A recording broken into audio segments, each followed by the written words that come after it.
Hi guys and welcome back to the channel Deepak Yadav Education. Welcome to the Daily Hindu News and Editorial Analysis of 10th of September 2024. तो guys आज है तारीख 10 सितंबर 2024 और है Tuesday. देखेंगे आज के द हिंदू कंप्लीट न्यूज़पेपर को एनालाइज करेंगे। बट लेक्चर में आगे बढ़ने से पहले अगर आपको इस लेक्चर का पीडीएफ चाहिए तो क्या करना है, सबसे पहले डाउनलोड करना है टेलीग्राम, देन उसके बाद जाके सर्च बॉक्स में टाइप करना Deepak Yadav education UPSC. As you can see guys आपको ये वाला चैनल मिल जाएगा, इस पर क्लिक करना और जाकर इस चैनल को ज्वाइन कर लेना। यहाँ से आप डेली बेसिस पे इस लेक्चर के पीडीएफ को डाउनलोड कर पाओगे। नाउ हमेशा की तरह हम लोग अपने लेक्चर को एक मैप के क्वेश्चन के साथ स्टार्ट करेंगे। तो आज आप सभी को मैप में जाकर देखना है पोल्तावा को कहाँ पर है एग्जैक्टली लोकेटेड, इसको अच्छे से मैप में देखना। देन उसके बाद आकर नीचे कॉमेंट सेक्शन में टाइप करना, जिससे कि आप लोग इसको लंबे समय तक याद रख पाओगे। साथ ही साथ एक क्वेश्चन सॉल्व करेंगे जो कि यूपीएससी पैटर्न के ऊपर बेस्ड है। डेली बेसिस पे यहाँ पे हम एक प्रैक्टिस क्वेश्चन को भी सॉल्व करते हैं। दोस्तों याद होगा आज से 2 दिनों पहले हमने क्वाड के बारे में डिस्कशन किया था वीडियो के अंदर, जिसको हम क्वाड्रिलेटरल सिक्योरिटी डायलॉग के नाम से जानते हैं। अब क्वाड में 4 देश हैं, आपको पता है वो 4 देश कौन कौन से हैं। पहले तो वो 4 देशों के नाम नीचे कॉमेंट सेक्शन में लिख दो। अब क्वेश्चन आपसे ये पूछता है कि क्वाड को लेकर 2 स्टेटमेंट से बताइए दोनों में से कौन सा स्टेटमेंट सही है। पहला स्टेटमेंट बोलता है कि क्वाड जो है एक जॉइंट मिलिट्री एक्सरसाइज को कंडक्ट करता है और उस अभ्यास को हम मालाबार के नाम से जानते हैं। दूसरा स्टेटमेंट बोलता है क्वाड का जो हेडक्वार्टर है वो टोक्यो में प्रेजेंट है। तो बताइए कौन सा स्टेटमेंट सही है। ऑप्शन नंबर है 1 ओनली, बी 2 ओनली, सी दोनों सही हैं या फिर डी दोनों के दोनों गलत हैं। तो इसका सही आंसर सभी को नीचे कॉमेंट सेक्शन में देना है। एटलीस्ट यार पार्टिसिपेट तो इसमें किया करो ना। एक इंपॉर्टेंट क्वेश्चन आपको दिए जा रहे हैं डेली बेसिस पे जो करंट अफेयर्स बेस्ड होते हैं, तो जितनी ज़्यादा प्रैक्टिस करोगे आपके लिए बढ़िया है। तो मैक्सिमम लोग अगर पार्टिसिपेट करेंगे तो ज़्यादा अच्छा लगेगा। एनीवे, तो चलिए शुभारंभ करते हैं और चलते हैं सबसे पहले थंबनेल वाले इंपॉर्टेंट आर्टिकल की तरफ। तो दोस्तों बात करने वाले हैं गॉड ऑफ केओस के बारे में। ऐसे आपने बहुत सारे न्यूज़ आर्टिकल्स पिछले कुछ घंटों में पब्लिश होते हुए देखे होंगे, चाहे वो हमारा इंडियन एक्सप्रेस ही न्यूज़पेपर क्यों ना हो, चाहे वो फर्स्ट पोस्ट का आर्टिकल हो। आजकल फर्स्ट पोस्ट के बहुत ही ज़्यादा शानदार आर्टिकल्स पब्लिश हो रहे हैं, स्पेशली जो यहाँ पर एक्सप्लेन्ड आर्टिकल्स होते हैं। काम की चीज़ें कहीं से भी मिलें जो एग्जाम में रेलिवेंट हो, उठा लो पढ़ लो। क्वेश्चन कहीं से भी आ सकता है, क्योंकि ऐसा नहीं है कि वहाँ पर एग्जाम में बोला गया कि आपको यही स्पेसिफिक सोर्स फॉलो करना है। वहाँ पर लिखा गया है करंट अफेयर्स। करंट अफेयर्स कहीं से भी आ सकते हैं। अब दोस्तों यहाँ पे गूगल पर पिछले कुछ दिनों में एक वर्ड बहुत ही ज़्यादा सर्च किया गया। एक नहीं 2 वर्ड, एक तो गॉड ऑफ केओस और दूसरा यहाँ पर एपोफिस। ये 2 वर्ड बहुत सर्च करे गए हैं। दोनों का क्या कनेक्शन है आइए मैं आपको इसके बारे में बताता हूँ। हुआ यहाँ पर यह है, लंबे समय से एक बात यह की जा रही है, एक बहुत बड़े साइज का एस्टेरॉइड आने वाले समय पर पृथ्वी से टकरा सकता है, जिसका एक ह्यूज इम्पैक्ट पड़ेगा। और उस एस्टेरॉइड को एक टाइटल दे दिया गया है गॉड ऑफ केओस। लेकिन उस एस्टेरॉइड का एग्जैक्ट नेम क्या है? एपोफिस। तो ये जो वर्ड है एपोफिस, ये कहाँ से लिया गया है? ये लिया गया है यहाँ पर दोस्तों इजिप्ट के एक प्राचीन गॉड हैं वहाँ से। ठीक है, अब यहाँ पे आप देख पाएंगे ये दोनों एपोफिस और केओस, इन दोनों का कनेक्शन क्या है। देखो केओस मतलब होता क्या है? अराजकता, एक बहुत बड़ा डिस्ट्रैक्शन। तो इस वजह से ये टाइटल यहाँ पे इसको दे दिया गया है। ठीक है, अब गॉड ऑफ केओस बेसिकली यहाँ पर अगेन वही इजिप्ट के यहाँ पर एक प्राचीन गॉड हैं, जहाँ से ये जो नाम है वो एग्जैक्ट तरीके से लिया गया है। अब दोस्तों एस्टेरॉइड आपको पता है हमारे अंतरिक्ष में बहुत सारे रॉकी ऑब्जेक्ट्स हैं, रॉकी पार्टिकल्स हैं जो लगातार तैर रहे हैं, और वही रॉकी ऑब्जेक्ट्स कई सारे प्लैनेट्स के साथ में टकराते भी हैं। तो पृथ्वी के साथ में भी, मतलब पृथ्वी के साइड भी बहुत सारे रॉकी ऑब्जेक्ट्स आते हैं, लेकिन अगर साइज़ बहुत ज़्यादा बड़ा होगा तो वह पृथ्वी पे नीचे आ जाएगा और हमारे धरती के साथ में टकरा जाएगा। लेकिन अगर यहाँ पे साइज़ में छोटा होगा तो ऊपर से जब वो गिर रहा होता है ना, तो ऊपरी जलकर ख़त्म हो जाता है। ये सभी को पता है। तो अभी इसी प्रकार के एक बड़े एस्टेरॉइड के बारे में डिस्कशन हो रहा है। अभी मैं आपको थोड़ी देर में एपोफिस के बारे में सारी डिटेल शेयर करूँगा, लेकिन उससे पहले दोस्तों एस्टेरॉइड के बारे में थोड़ा और ज्ञान ले लो। थोड़ी काम की इन्फॉर्मेशन है जो प्रीलिम्स में आपसे पूछी जा सकती है। जैसे अब सिंपल सी बात है, मैंने आपको बताया हमारा जब आप सौरमंडल देखते हैं तो उस सोलर सिस्टम में सूर्य बीच में है और सभी प्लैनेट्स यहाँ पे सूर्य का चक्कर लगा रहे हैं। उसी तरीके से बहुत सारे रॉकी ऑब्जेक्ट्स आपको चट्टान, कंकड़ के टुकड़े वगैरह सब कुछ नज़र आएंगे, जो अगेन वो भी यहाँ पर सूर्य का चक्कर लगा रहे होते हैं। अब देखो जैसे हमारे प्लैनेट हैं वैसे ही ये रॉकी ऑब्जेक्ट्स भी हैं। ये रॉकी ऑब्जेक्ट्स प्लैनेट से साइज़ में काफ़ी ज़्यादा छोटे होते हैं। इस वजह से इनको कई बार हम माइनर प्लैनेट्स का नाम भी दे देते हैं इन्हीं एस्टेरॉइड्स को। नासा के एक डेटा के अकॉर्डिंग बताया गया है कि लगभग 9 लाख 94,383 यानी 9,94,383 इतने जाने माने एस्टेरॉइड्स हैं जिनके बारे में जानकारी हमारे पास में प्रेजेंट है। जब सोलर सिस्टम बना, हमारा पूरा सौर मंडल आज से 4.6 बिलियन ईयर्स अगो बना, तो उसे फॉर्मेशन के दौरान दोस्तों इस तरीके से बहुत सारे एस्टेरॉइड्स यहाँ पर बनते चले गए। और आज के समय पर इन्हीं एस्टेरॉइड्स को हम 3 अलग अलग ग्रुप्स के अंदर में डिवाइड करते हैं। पहला ग्रुप वो वाले एस्टेरॉइड हैं जो कि मेन बेल्ट के अंदर में पाए जाते हैं। आपको पता होना चाहिए हमारे सोलर सिस्टम में एक एस्टेरॉइड बेल्ट भी होती है। ये कहाँ होती है? मार्स और जुपिटर के बीच में। ये हो गया हमारा सोलर सिस्टम का एक फोटो। यहाँ पे आप देख पाएंगे ये है पृथ्वी, हमारे पृथ्वी का चंद्रमा, ये रहा मार्स और ये रहा यहाँ पर जुपिटर। तो दोस्तों मार्स और जुपिटर इन दोनों के बीच में भी इस तरीके से एक पूरी बेल्ट चलती है। उस बेल्ट में बहुत सारे रॉकी ऑब्जेक्ट्स हैं, बहुत सारे एस्टेरॉइड हैं, तो इसको बोलते हैं एस्टेरॉइड बेल्ट। तो एस्टेरॉइड में एक ग्रुप तो ये हो गया। दूसरा ग्रुप होता है दोस्तों जिसको हम लोग बोलते हैं ट्रोजन। अब ये ट्रोजन्स क्या होते हैं, आइए मैं आपको ये फोटो दिखाता हूँ। ये तो हमारी आप देख पाएंगे मार्स और जुपिटर के बीच में जो मेन बेल्ट है एस्टेरॉइड की, वो क्या कहलाती है? Main asteroid belt. ट्रोजन्स जो होते हैं ये भी हैं तो एस्टेरॉइड, लेकिन इनकी लोकेशन दूसरी है दोस्तों। जिस ऑर्बिट पर जुपिटर सूर्य का चक्कर लगा रहा है, तो जुपिटर के आगे पीछे दोस्तों यहाँ पर इसी तरीके से बहुत सारे एस्टेरॉइड्स हैं जो कि साथ में चक्कर लगा रहे हैं। तो जो जुपिटर वाले ऑर्बिट पर एस्टेरॉइड्स होते हैं उनको हम नाम देते हैं ट्रोजन एस्टेरॉइड। सिंपल हो गया, बहुत ही सिंपल भाषा में आपको बता दिया। तीसरा जो क्लासिफिकेशन है वो है नियर अर्थ एस्टेरॉइड, जो बेसिकली पृथ्वी के पास से गुजर रहे होते हैं या पृथ्वी के बिल्कुल पास में होते हैं।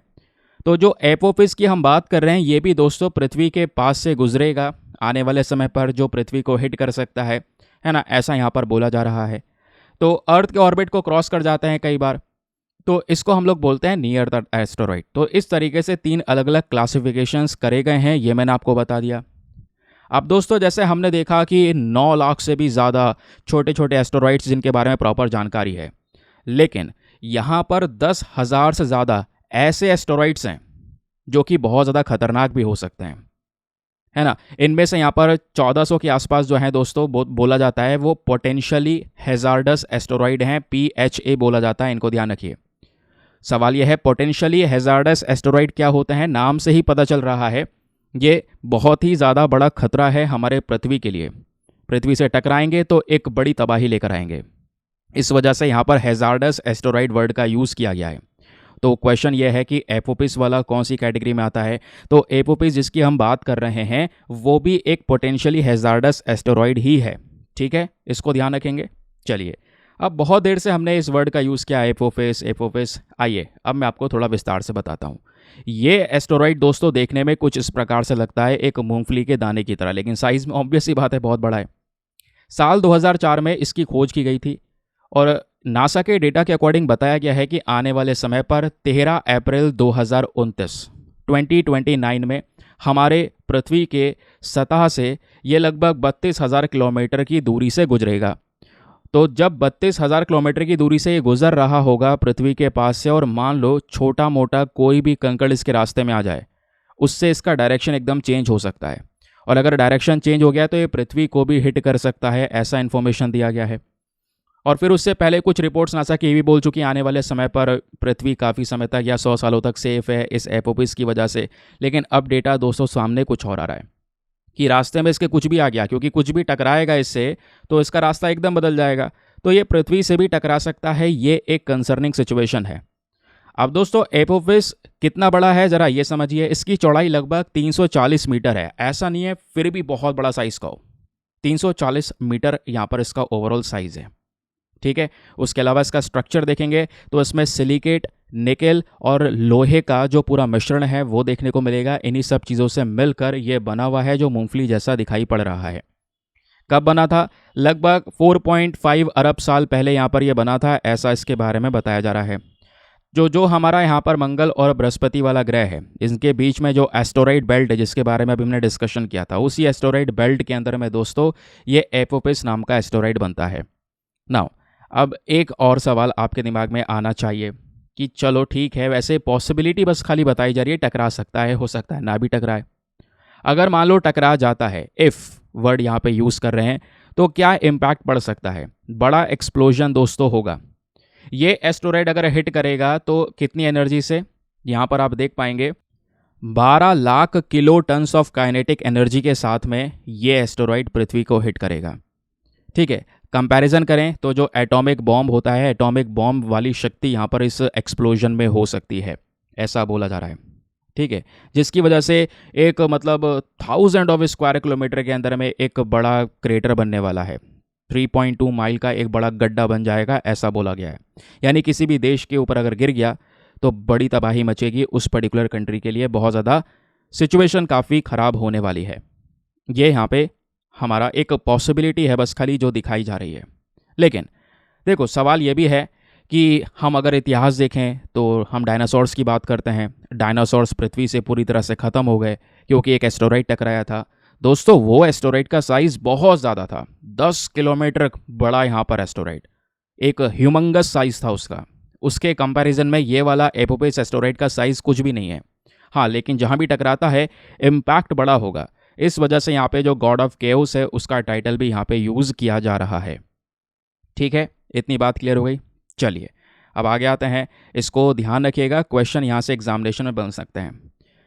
ना आगे बढ़ने से पहले दोस्तों एक इंपॉर्टेंट इन्फॉर्मेशन, अगर आप लोग हमारे पेड ग्रुप्स को ज्वाइन करना चाहते हैं तो आपके पास में बढ़िया मौका है इसको ज्वाइन करने के लिए। यहाँ पर आपको डेली बेसिस पे करंट नोट्स के पीडीएफ वगैरह प्रोवाइड करवाए जाते हैं।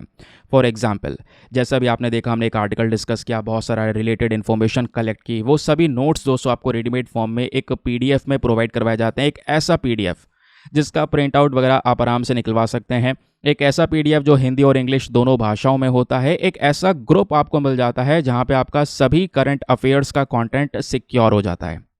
ठीक है, अब सिक्योर है तो किसी भी तारीख का पीडीएफ उठा के डाउनलोड करके पढ़ सकते हैं आराम से, कोई भी आपका इशू नहीं होगा। पीडीएफ इकट्ठे करते रहते हो, वैसे जगह जगह पर स्टोरेज के इश्यूज़ होते हैं, वो सब कोई भी इशू आपको फेस करना नहीं पड़ेगा। एक ही ग्रुप में सब कुछ मिल जाएगा। आज ज्वाइन करेंगे तो ऐसा नहीं है केवल आज से डेटा मिलना शुरू होगा, पुराने पीडीएफ्स भी आपको यहाँ पर इसी ग्रुप में प्रोवाइड करवा दिए जाएंगे। तो आपका पूरा का पूरा करंट अफेयर्स का जो पूरा प्रोग्राम है वो यहाँ से आप कवर कर सकते हैं। और ग्रुप को ज्वाइन करने का फ़ी पेमेंट तो बहुत ही मिनिमम है, जस्ट 499 499 रुपये का पेमेंट करना है। और जब तक आपका सिलेक्शन ना हो जाए तब तक आप इसको ज्वाइन करके रखें और पीडीएफ्स को रेगुलर बेसिस पे पढ़ते रहें। अब ग्रुप को ज्वाइन करने के लिए क्या करना है, व्हाट्सएप पर जाना, यहाँ पर आपको एक नंबर दिया गया है 8534873368। इस नंबर पर मैसेज कर देना कि हाँ I want to join this group. वहाँ पे आपको रिप्लाई मिलेगा, पेमेंट का प्रोसेस दिया जाएगा और उससे ज़्यादा इंपॉर्टेंट आपको डेमो वीडियो का लिंक भी वहाँ पे मिल जाएगा। पहले उस डेमो वीडियो को एक बार देख लेना कि भाई मुझे इस ग्रुप में क्या क्या मिलेगा, अपने आप को कंप्लीटली सेटिस्फाई कर लेना। जब संतुष्ट हो जाओ तब जाकर ये इन्वेस्टमेंट करना। ठीक है, बाकी दोस्तों यार एक छोटा सा काम तो कर ही सकते हो, मेक श्योर ये कर दो, वीडियो पे जो लाइक का बटन है उसको प्रेस कर दो। 5000 लाइक्स का टारगेट है जिसको आप सभी लोग सपोर्ट कर सकते हैं। चलिए आते हैं अगले न्यूज़ आर्टिकल की तरफ। अगला आर्टिकल आज के द हिंदू न्यूज़पेपर में पेज नंबर 10 पर प्रेजेंट है, जिसको हम GS paper number 2 international relations के साथ में लिंक करने वाले हैं। तो हमारा इंटरनेशनल रिलेशन के साथ साथ इंपॉर्टेंट इंस्टीट्यूशन का टॉपिक भी आता है, तो वहाँ से भी आप इसको लिंक कर पाएंगे। क्या बात हो रही है, तो जो ब्रिक्स का समिट है दोस्तों रशिया के अंदर में हो रहा है और वहाँ पे भारत की साइड से गए हैं हमारे national security adviser James Bond of India Ajit Doval ji. तो अजीत डोभाल जी यहाँ पे दोस्तों ब्रिक्स समिट को अटेंड कर रहे हैं। इसी आर्टिकल में बताया जा रहा है एक पॉसिबिलिटी ये भी होगी जहाँ पे चाइना के फॉरेन मिनिस्टर वांग ही भी प्रेजेंट होंगे, उनके साथ में डिस्कशंस होंगे। तो भारत और चाइना के बॉर्डर पर जो अभी सिचुएशन गंभीर है उसको हम सुलझाने के लिए अलग से भी बातचीत कर सकते हैं, तो वो यहाँ पर देखने को मिलेगा। तो एनएसए अजीत डोभाल जी जो हैं ये 3 दिन की जो ब्रिक्स की मीटिंग है उसको अटेंड करने वाले हैं। ये मीटिंग दोस्तों शुरू होने वाली है कल से। कहाँ पे होगी, रशिया के अंदर सेंट पीटर्सबर्ग में, जहाँ पे ब्रिक्स के सभी मेंबर्स प्रेजेंट होंगे, जहाँ पे डिस्कशन ये भी होगा कि ये जो रशिया यूक्रेन का कॉन्फ्लिक्ट है इसका सोल्यूशन कैसे निकाला जाए। तो हम यही देख रहे हैं कि हो सकता है मिस्टर वांग ही के साथ में भी बातचीत हो जाए, जो चाइना के फॉरेन मिनिस्टर हैं। तो इनके साथ में जब बातचीत होगी तो हम अपने 4 साल से जो चल रहे बॉर्डर डिस्प्यूट्स हैं लाइन ऑफ एक्चुअल कंट्रोल पर, उनको रिजॉल्व करने के ऊपर भी डिस्कशन करेंगे। अभी रिसेंटली आपको पता होगा पीएम मोदी भी यहाँ पे रशिया के विजिट पर गए, जहाँ पे व्लादिमीर पुतिन के साथ में कई सारे डिस्कशंस यहाँ पर देखने को मिले। ऐसे बहुत सारी मीटिंग्स रिसेंटली भी हुई हैं। चाहे आप देखिए आसियान का जो मीटिंग हुआ था उसमें भी साइड में यहाँ पे हमने चाइना के साथ में LAC के सिचुएशन को डिस्कस किया। हमारा मेन पर्पज़ यही है कि वो बॉर्डर पर समस्याएं, जितने भी संबंध हैं वो रिजॉल्व हो जाएं और वापस से रिलेशंस पहले की तरह हो जाएं, क्योंकि अगर ये डिसएंगेजमेंट नहीं होगा रिलेशंस लगातार ख़राब होते चले जाएंगे, जिसका इम्पैक्ट दोनों देशों पर पड़ने वाला है। तो यही आपस में बातचीत करेंगे ताकि इश्यूज़ को रिजॉल्व किया जाए और शांति को बना के रखा जा सके दोनों कंट्रीज़ के बीच में, क्योंकि दोनों आस पड़ोस के देश आपको नज़र आएंगे जो बड़ी बाउंड्रीज़ को एक दूसरे के साथ में शेयर करते हैं। ये बात आपको क्लियर हो गई जो कि आर्टिकल में डिस्कस की जा रही है। अब देखते हैं कल मीटिंग शुरू होती है, क्या क्या बातचीत होगी, क्या डिस्कशंस होंगे, अगले दिन हेडलाइन बन जाएगी, तो वो तो कवर करना ही है हमें। लेकिन अभी के लिए एग्ज़ाम में अगर कोई क्वेश्चन बने इस आर्टिकल से तो कैसे बनेगा दोस्तों? अगर आप न्यूज़पेपर पढ़ते हैं तो आप कैसे पढ़ते हैं इसको? आर्टिकल पढ़ लेते, फिर उसके बाद चलो फिर दूसरे आर्टिकल पर आओ। नहीं, आर्टिकल पढ़ लिया, अब थोड़ा सा दोस्तों ब्रिक्स के बारे में तो पढ़ लो। एग्जाम में क्वेश्चन जो आएगा यहाँ पे ब्रिक्स के बारे में पूछा जा सकता है। मीटिंग इसी को लेकर हो रही है। जो ये वर्ड है ब्रिक्स, इसमें यहाँ पे कुछ कंट्रीज हैं, Brazil, Russia, India, China, south Africa. ये 5 देशों का ग्रुप है। कहोगे 1 मिनट, 5 देशों का ग्रुप? नहीं, 5 नहीं, इसमें कुछ कंट्रीज दोस्तों लास्ट ईयर और भी ऐड हो चुकी हैं, आपको पता होगा। तो आज अगर हम ब्रिक्स की बात करते हैं तो इसमें कुछ नए देश ऐड हो चुके हैं। पहले इसमें केवल 5 थे। कौन कौन से? B से ब्राज़ील, R से रशिया, I से इंडिया, उसके अलावा C से चाइना और S से साउथ अफ्रीका। ये पुराने वाली कंट्रीज़ हैं। अब नए मेंबर्स कौन कौन से आ चुके हैं इसमें? Egypt, Iran, UAE, Saudi Arabia and Ethiopia. ये 4 देश इसमें और ऐड हो चुके हैं। तो टोटल आज ब्रिक्स के अंदर में 9 देश इसका हिस्सा हैं। इसको ध्यान रखिएगा, ये कंट्रीज़ भी यहाँ पे प्रेजेंट होने वाली हैं। अच्छा, 4 देश नहीं, 5 देश, सॉरी। तो टोटल 10 कंट्रीज़ इसमें है। 5 ये हो गई और 5 ये हो गई। ठीक है, तो इनको ध्यान रखिएगा। चलिए आगे आते हैं। अब दोस्तों यहाँ पे ब्रिक्स लीडर का जो ये समिट है, वैसे हर साल हमको देखने को मिलता है। लास्ट ईयर भी हुआ और अभी यहाँ पर ये समिट होना है जो शुरू होगा कल से रशिया के अंदर सेंट पीटर्सबर्ग में। थोड़ा सा ये भी जान लो, ब्रिक्स जो ग्रुप बना, ये बना कैसे? पता है, स्टार्टिंग में ये केवल और केवल ब्रिक नाम का ग्रुप बना था। इसमें S यानी साउथ अफ्रीका नहीं था। साउथ अफ्रीका बाद में जोड़ा गया 2010 में, तब इसको ब्रिक्स का नाम दिया गया। और अभी फिलहाल इसमें कुछ और कंट्रीज़ हो चुकी हैं, तो ब्रिक्स एक्सपेंशन भी बोला जा रहा है। ब्रिक्स के नाम से अभी भी हम इसको जानते हैं। तो ये जो 10 देश हैं दोस्तों, अब इनका मेन ऑब्जेक्टिव क्या है? मेन ऑब्जेक्टिव है ये सभी कंट्रीज़ आपस में मिलकर एक दूसरे को हर एक चीज़ में सपोर्ट करें, अपने रिसोर्सेज का ऑप्टिमाइज तरीके से यूज़ करें। एक दूसरे में अगर कोई नेचुरल कैलेमिटी आती है, कोई डिज़ास्टर आता है, तो ह्यूमैनिटेरियन असिस्टेंस प्रोवाइड करवाया जाए, इकोनॉमीज़ को सपोर्ट किया जाए, एनर्जी एफिशिएंसी के ऊपर काम होगा, क्लाइमेट चेंज को कंट्रोल करने को लेकर ये सभी कंट्रीज़ एक साथ काम करेंगे। ये इनका मेन पर्पज़ है। और आज के समय पर ब्रिक्स दोस्तों बहुत ही ज़्यादा पावरफुल ग्रुप हो चुका है। अभी बहुत सारी कंट्रीज़ और भी ऐसी हैं जो लगातार चाहती हैं कि भाई हमें भी यहाँ पर ब्रिक्स का मेंबर बनाया जाए। फिलहाल जो भी होगा वो आगे देखा जाएगा, बट करंट समय पर इतने सभी देश आने के बाद में दोस्तों ब्रिक्स का जो इम्पोर्टेंस है ये बहुत ही ज़्यादा हो चुका है। क्यों हो चुका है? क्योंकि यहाँ पे अगर आप ब्रिक्स को देखते हैं तो 3.5 बिलियन पीपल को रिप्रेजेंट करता है। दुनिया की सबसे ज़्यादा आबादी वाले दोनों देश भारत, चाइना, इसमें ही प्रेजेंट हैं। तो 45% वर्ल्ड की पॉपुलेशन ब्रिक्स को बिलोंग करती है। इन सब देशों की इकॉनमी को देखेंगे तो 28.5 ट्रिलियन US डॉलर्स की इकॉनमी है, यानी दुनिया भर की इकॉनमी का 28% इकॉनमी केवल पूरा का पूरा ब्रिक्स है। और केवल इकॉनमी नहीं, अब यहाँ पे दोस्तों क्योंकि सऊदी अरेबिया, UAE और ईरान भी प्रेजेंट है, तो कच्चा तेल, क्रूड ऑयल के प्रोडक्शन के मामले में दुनिया भर में जितना भी कच्चा तेल का उत्पादन होता है उसका 44% हमारे ब्रिक्स ग्रुप से होता है। तो ये है यहाँ पर ब्रिक्स का इंपॉर्टेंस और ये है इसकी पावर, जो आने वाले में और एक्सपैंड हो सकती है, वेस्टर्न कंट्रीज़ के ग्रुप्स को टारगेट कर सकती है, टक्कर दे सकती है। क्लियर? चलिए आगे आते हैं नेक्स्ट आर्टिकल पर। अगला आर्टिकल हमारे पास में कुछ और अलग अलग सोर्सेज से भी हैं, तो उसको भी पहले कवर करेंगे। साथ ही साथ में द हिंदू के जो न्यूज़ आर्टिकल है वो भी कवर करता चले जा रहा हूँ। कुछ लोग ये सोचेंगे कि कुछ अलग आर्टिकल्स को ऐड करने से, इंडियन एक्सप्रेस के न्यूज़ आर्टिकल्स को ऐड करने से हो सकता है द हिंदू में कमी छूट जाए। ऐसा कुछ भी नहीं है। द हिंदू जैसे पहले कवर हो रहा था वो वैसे ही आपका कवर होता चलेगा। आपको उसके अलावा एडिशनल चीज़ें इसमें मिल रही हैं, तो उसके बेनिफिट्स आपको उठाने चाहिए। जैसे अब ये आर्टिकल है GS paper number 3 defence and security के पॉइंट ऑफ व्यू से काफ़ी ज़्यादा खबरें कवर की गई हैं कि भाई ईरान ने क्या किया है, अपनी एक मिसाइल जो है अभी रशिया को दी है, जिसका इस्तेमाल रशिया यूक्रेन में करेगा। इसको लेकर ऑलरेडी एक बहुत बड़ी कंट्रोवर्सी एरप्ट हो चुकी है। तो जो वो मिसाइल है इसका नाम है फत 360 मिसाइल। अब ये मिसाइल क्या है, कैसे वर्क करती है, इसके बारे में जानना बहुत ही ज़्यादा ज़रूरी है। तो खबर मैंने आपको बताया क्योंकि अमेरिका के वॉल स्ट्रीट जर्नल ने खुद यहाँ पर रिपोर्ट किया है कि ईरान ने अपना शॉर्ट रेंज वाला जो बैलिस्टिक मिसाइल है इसको रशिया को भेजा है, रशिया को दिया है। अभी रशिया को इस मिसाइल की क्या ज़रूरत पड़ गई, अभी आगे मैं आपको बताऊंगा।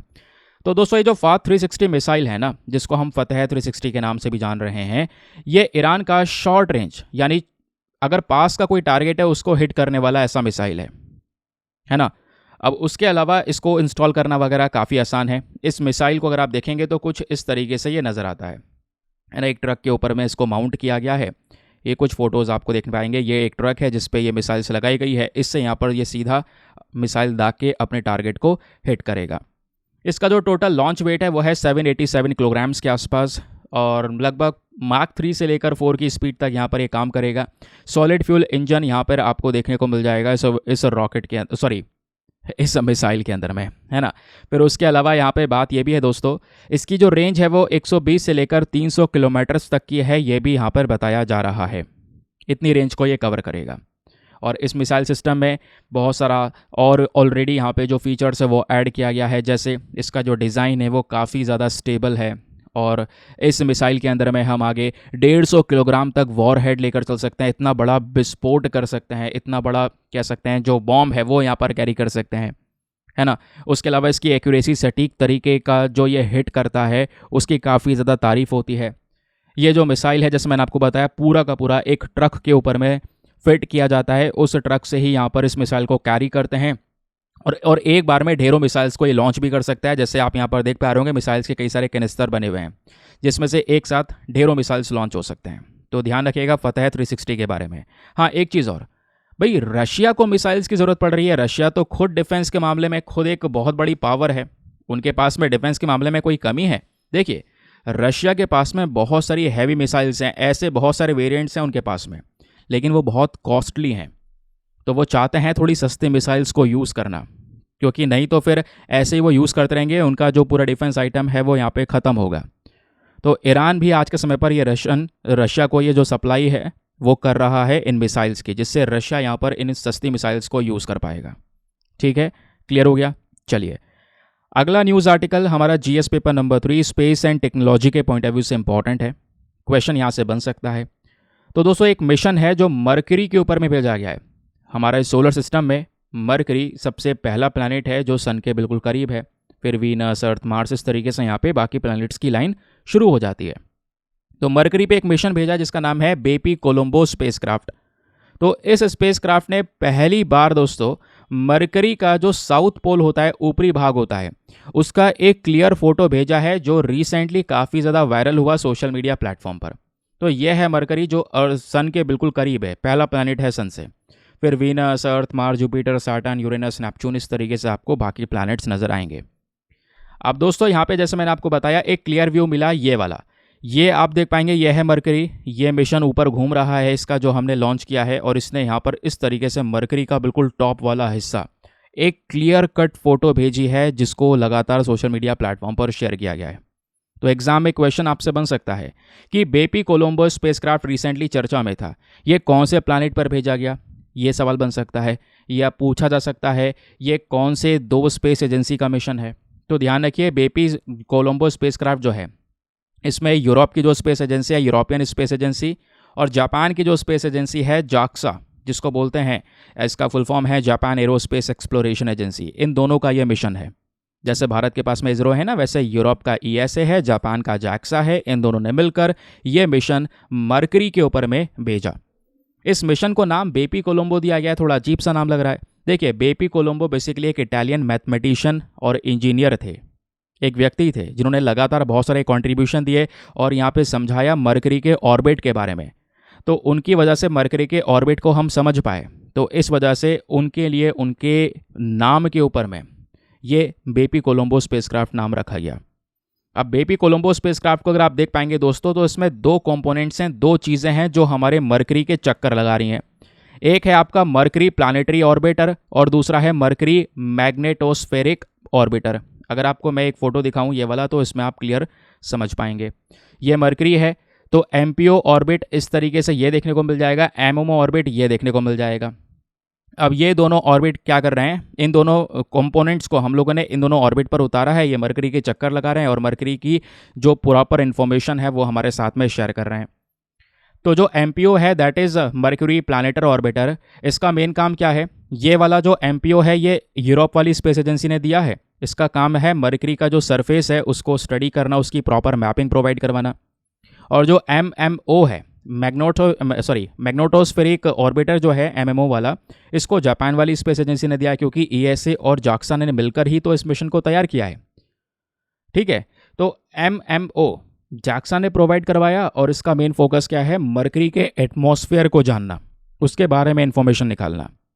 तो अगर हम ओवरऑल ऑब्जेक्टिव बात करें कि इस पूरे बेपी कोलंबो स्पेसक्राफ्ट का मेन उद्देश्य क्या है, तो मरकरी की जो सतह है उसके बारे में ज़्यादा से ज़्यादा जानकारी हमको मिले, कैसे मरकरी बना, कैसे उसका फॉर्मेशन हुआ, इस प्रोसेस को हम जानें, उसकी मैग्नेटिक फील्ड को समझें, उसका एटमॉस्फेयर जानें, एटमॉस्फेयर में क्या क्या चीज़ें प्रेजेंट है, किस चीज़ से मिलकर बना, उसका कॉम्पोजिशन क्या है वो जानें। उसके अलावा कुछ और एक्सपेरिमेंट्स को हम कंडक्ट कर पाएँ जहाँ पे हम समझ पाएंगे वहाँ की ग्रेविटी के बारे में। तो ये सब कुछ जानना हमारा मेन ऑब्जेक्टिव है इस पर्टिकुलर स्पेसक्राफ्ट के माध्यम से, इसको ध्यान में रखना है। ठीक है, चलिए आगे आते हैं नेक्स्ट आर्टिकल पर। अगला आर्टिकल हमारा जीएस पेपर नंबर 2 हेल्थ के पॉइंट ऑफ व्यू से रेलिवेंट होने वाला है। बात हो रही है कावासाकी डिजीज़ के बारे में। Again very very important topic, इसको मतलब जहाँ पे भी इंपॉर्टेंट पोर्शन उसमें लिख लेना। खबर ये आ रही है कि हाल ही में एक बेंगलुरु बेस्ड डॉक्टर हैं, उन्होंने ये बताया कि बच्चों के अंदर में कोविड-19 के बाद अगर कोई बीमारी तेज़ी से करंट समय पर फैल रही है तो वो है कावासाकी डिजीज़। और कावासाकी डिजीज़ बच्चों को बहुत ज़्यादा परेशान करती है, बहुत तकलीफ प्रोवाइड करवाती है। अब होता क्या है कावासाकी डिजीज़ में, आइए बताता हूँ। कावासाकी डिजीज़ को हम कावासाकी सिंड्रोम भी बोलते हैं या muco cutaneous lymph node syndrome के नाम से भी जानते हैं। ये एक रेयर डिजीज़ है। अगेन वेरी इंपॉर्टेंट, लिख दिया जाएगा एग्जाम में कावासाकी डिजीज़ और नीचे ऑप्शन दे दिए जाएंगे, क्या ये रेयर डिजीज़ है, तो बताना है हाँ। बहुत मुश्किल से बीमारी फैलती है। इसकी में होता क्या है, बच्चे को बुखार होता है, उसकी जो ब्लड वेसल्स होती हैं जहाँ से ब्लड फ्लो होता है हार्ट तक जाता है, उसमें सूजन आ जाती है। और ये बीमारी ज़्यादातर उन बच्चों को अफेक्ट करती है जिनकी उम्र 5 साल से कम है। ठीक है, और इसमें बुखार रहता है 5 दिन से ज़्यादा, आंखें लाल होने लगती हैं। उसके अलावा जैसे मैंने आपको बताया, जो हमारी आर्टरीज़ होती हैं जो ब्लड को हार्ट तक पहुंचा रही हैं, उन आर्टरीज़ में यहाँ पर सूजन हो जाती है, तो प्रॉपर तरीके से ब्लड फ्लो नहीं होता, गले में सूजन हो जाती है। उसके अलावा जो लिप्स वगैरह हैं वो फटने लगते हैं, होंठ फट जाते हैं, है ना, जीभ के अंदर एक सूजन हो जाती है, हाथ पैर लाल से पड़ रहे होते हैं, शरीर पर रैशेस हो जाते हैं। ये सभी चीज़ें हमें कावासाकी डिजीज़ में नज़र आती हैं। तो इतना आपको क्लियर हुआ। तो ध्यान रखिएगा दोस्तों, एक रेयर डिजीज़ है, लेकिन यहाँ पे ज़्यादातर जो हार्ट होता है उसको ये इम्पैक्ट करता है, क्योंकि हमारा जो इम्यून सिस्टम है वो सीधा ब्लड वेसल्स को अटैक करेगा, जिससे ब्लड वेसल्स सूज जाएंगी और इससे जो ब्लड वेसल्स हमारी कोरोनरी आर्टरीज़ हैं, जो ब्लड को हमारे हार्ट मसल तक पहुंचाती हैं, उस पर इम्पैक्ट पड़ेगा। ठीक है, तो कावासाकी डिजीज़ में क्या होता है ये समझ में आ गया।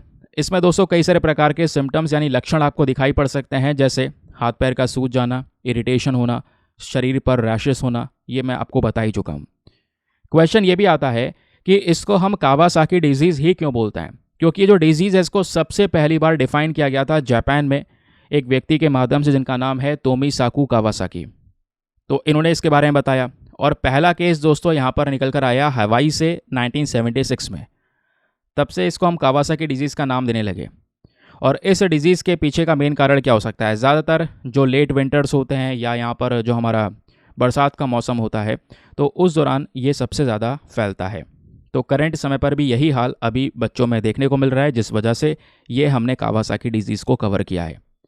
अब देखिए, GS paper number 3 defence and security के पॉइंट ऑफ व्यू से अगेन एक और बहुत ही ज़्यादा रेलिवेंट टॉपिक यहाँ पर आपके लिए ये देखने को मिल जाता है। क्या बात हो रही है, युद्ध अभ्यास के बारे में। कल हमारे न्यूज़पेपर के अंदर भी ये आर्टिकल प्रेजेंट था।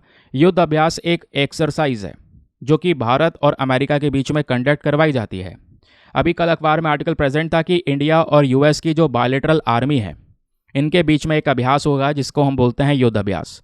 और इसकी शुरुआत हो रही है राजस्थान के अंदर में। राजस्थान में एक महाजन फील्ड है वहीं पर। तो युद्ध अभ्यास के बारे में क्वेश्चन बन जाएगा, ध्यान रखिएगा। ये इंडिया और यूएसए के मिलिट्री के बीच में कंडक्ट करने वाला एक अभ्यास है। जो कि 2004 से लगातार कंडक्ट किया जा रहा है। इस अभ्यास का मेन पर्पज़ है दोनों देशों के मिलिट्रीज़ के बीच में ट्रेनिंग शेयर करवाना, एक दूसरे के साथ में कल्चर को एक्सचेंज करना, दोनों देशों के जो डिफेंस रिलेशंस है उनको मजबूत करना। इससे पहले जो यहाँ पर इस युद्ध अभ्यास के पुराने एडिशंस हमको देखने को मिले हैं, वो यहाँ पे यूएसए के अंदर में कई सारी जगह पर कंडक्ट करे गए। और अब की बार जो ये नया एडिशन है, ये 20वां एडिशन है, ध्यान रखिएगा, जो कि राजस्थान में महाजन फील्ड फायरिंग रेंज में हो रहा है। इस अभ्यास को डिज़ाइन इसलिए किया गया है ताकि यहाँ पे हम दोनों देशों के मिलिट्री के बीच में कोऑर्डिनेशन को इम्प्रूव कर सकें, है ना, एक दूसरे के साथ में कुछ यूनिक चीज़ों को ये दोनों मिलिट्रीज शेयर कर सकें। और यहाँ पे ध्यान रखिएगा, जब ये अभ्यास चलेगा तो इसमें अमेरिका का जो यहाँ पे कह सकते हैं कि स्ट्राइकर इन्फेंट्री व्हीकल है, जो ये सामने फोटो आपको दिख रहा होगा, उसके अलावा M142 हिमारस यानी कि high mobility artillery rocket system है, ये सब चीज़ें तैनात की जाएंगी इस अभ्यास के दौरान, है ना। इस तरीके से इंडिया के भी कई सारे वेपन आइटम्स होंगे।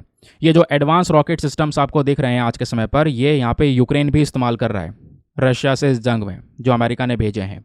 तो इन सब का यूज़ किया जाएगा इस अभ्यास के अंदर में, एक दूसरे से चीज़ों को शेयर करेंगी ये दोनों के दोनों मिलिट्रीज़। ठीक है, ये बात क्लियर हो गई। चलिए आगे आते हैं। अगला बहुत ही ज़्यादा important article, very very important, mark कर लेना, बहुत ज़्यादा काम का है। फिर बोल रहा हूँ, इतनी बार बोल रहा हूँ तो कुछ इसमें बात है। तो दोस्तों, भारत और गल्फ कोऑपरेशन काउंसिल के जो फॉरेन मिनिस्टर्स हैं, इनके बीच में मीटिंग चल रही है। यहाँ पे जो एस जयशंकर हैं वो सऊदी अरेबिया गए और कई सारे कंट्रीज़ के और भी फॉरेन मिनिस्टर आए थे जिनके बीच में ये डिस्कशंस होते हैं। तो ये गल्फ कोऑपरेशन काउंसिल के एफएम की मीटिंग है, ध्यान रखिएगा। गल्फ कोऑपरेशन काउंसिल को लेकर यूपीएससी पहले भी एक प्रश्न पूछ चुका है, मैं अभी आपको इसके बारे में बताऊंगा। तो जयशंकर साहब यहाँ पर पहुँचते हैं सऊदी अरेबिया की कैपिटल रियाद में, ताकि इस मीटिंग को यहाँ पर वो अटेंड कर सकें। ये पहली मीटिंग होने वाली है भारत गल्फ कोऑपरेशन काउंसिल के फॉरेन मिनिस्टर्स के बीच में, ध्यान रखना। तो भारत के फॉरेन मिनिस्टर जयशंकर जी हो गए। गल्फ कोऑपरेशन काउंसिल में कोई एक देश नहीं है दोस्तों, इसमें टोटल आपको 6 देश देखने को मिलेंगे, ध्यान रखिएगा। गल्फ कोऑपरेशन काउंसिल अपने आप में खुद अरब कंट्रीज़ में 6 देशों का एक ग्रुप है, जिसमें Bahrain, Kuwait, Oman, Qatar, Saudi Arabia और यूएई है प्रेजेंट है।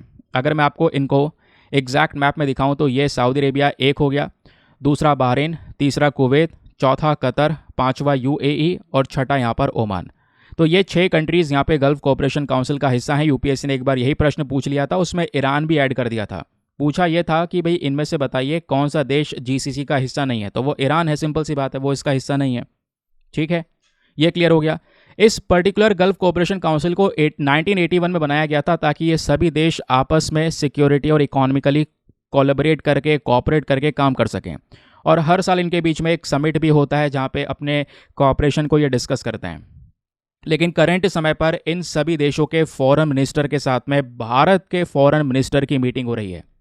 इस वजह से इंडिया जीसीसी एफएम मीटिंग नाम दिया गया है।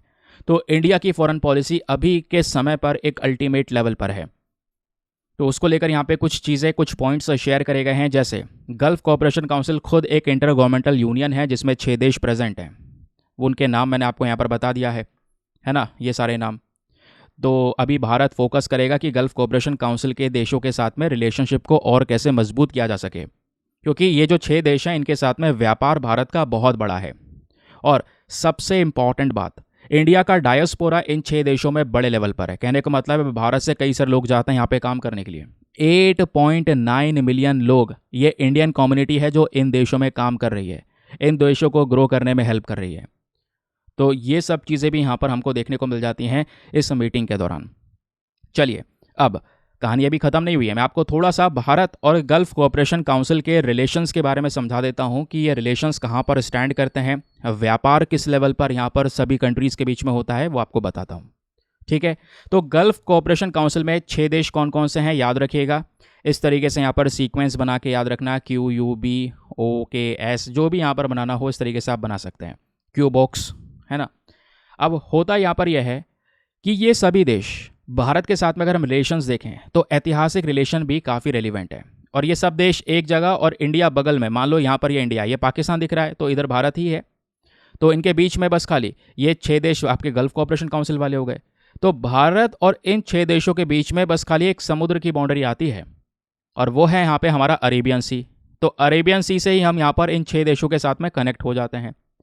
बाकी इकोनॉमिकल रिलेशन देखें तो आज के समय पर ये जो रीजन है ना, ये बहुत ज़्यादा एक्सपैंड हो चुका है। पहले हम केवल इन 6 देशों को, सऊदी अरेबिया, ओमान, कुवैत, इन सबको केवल ऑयल के लिए ज़्यादा देखते थे, कच्चा तेल ज़्यादा परचेज करते थे। लेकिन आज दोस्तों टूरिज़्म के पर्सपेक्टिव से, कंस्ट्रक्शन के पर्सपेक्टिव से इनको ज़्यादा रिलेशंस के बेसिस पे प्रमोट किया जा रहा है।